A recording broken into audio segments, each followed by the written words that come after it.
Hey there, hackers. Guess what? I've built another app. This application is a virtual healthcare simulator, or Vimulator for short. Let's go ahead and just pull this in. The first thing that we notice is that it is just obnoxious with this hissing. This is because this is just kind of in the middle of development right here, and I haven't really put in audio controls for non-essential sounds. You have your control buttons right here that has, for instance, starting, opening, or quitting a scenario file, or opening a patient chart that is tied to the scenario file. Then under that you have your generic kind of overall common controls, such as turning the monitor sounds on or off,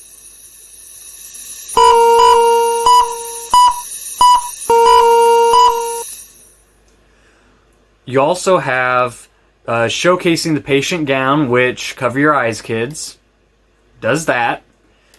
And then you have showing hiding pulse points, which are areas that you can click on to kind of get an idea of what the pulse is, even though you technically have it on the monitor here. So turning that back on. Then you have this is kind of disabled for right now because I haven't gotten into that functionality. Under that you have your patient scenario information. These are the defaults that the program has built in for right now. This stuff will change when you load a different scenario file. And then down here you have a log, which logs a timestamp whenever a certain action was taken down to the second. When I click on things like the monitor sounds or showing the gown and stuff like that, that is logged into the event log.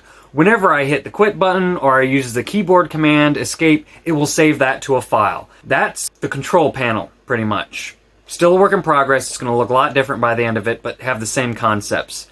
Navigating this, you can use a 3-button mouse or even a 2-button mouse. The left click will allow you to rotate the camera in the 3D space. Right clicking will allow you to adjust the pan, going up, down, left, and right.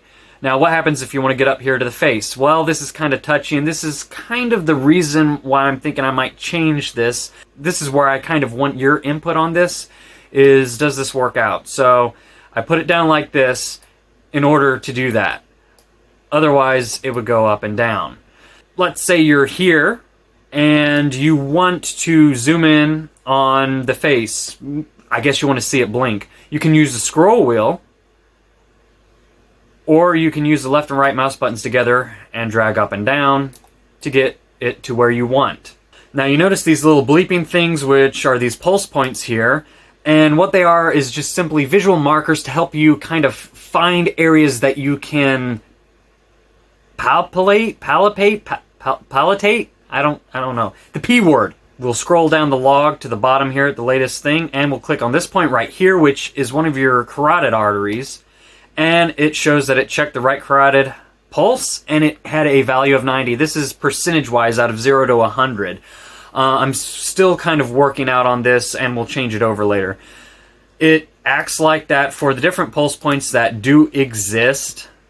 This is currently the only interaction that you have in the application. I'm going to build in interaction for administering medications through an IV or through taking blood pressure, you know, different things like that. One last thing, I have a scenario file, and I have a couple different avatars built into this software, and I want to be able to load the avatar based off of the scenario file.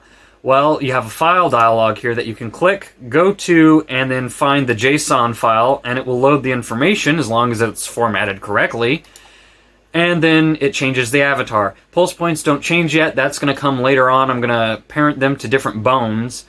You'll notice that the breathing animation and the blinking animation continue on the same rate as if nothing changed. And all of that is dynamic, so that way you can load different avatars dynamically if you wanted to, which you wouldn't really need to, but one animation set can be created as long as it's got the same skeleton, naming conventions, and structure. You can apply the same animation over all your different avatars. That's the long and short of the navigation of this and the basic functionality that's in it so far. Go ahead and share with me, what are your thoughts on this? Do you think that the whole navigation system kind of makes sense? Go ahead and share with me some of your ideas and comments. Thanks for watching. Have fun, and Hatty Hacky.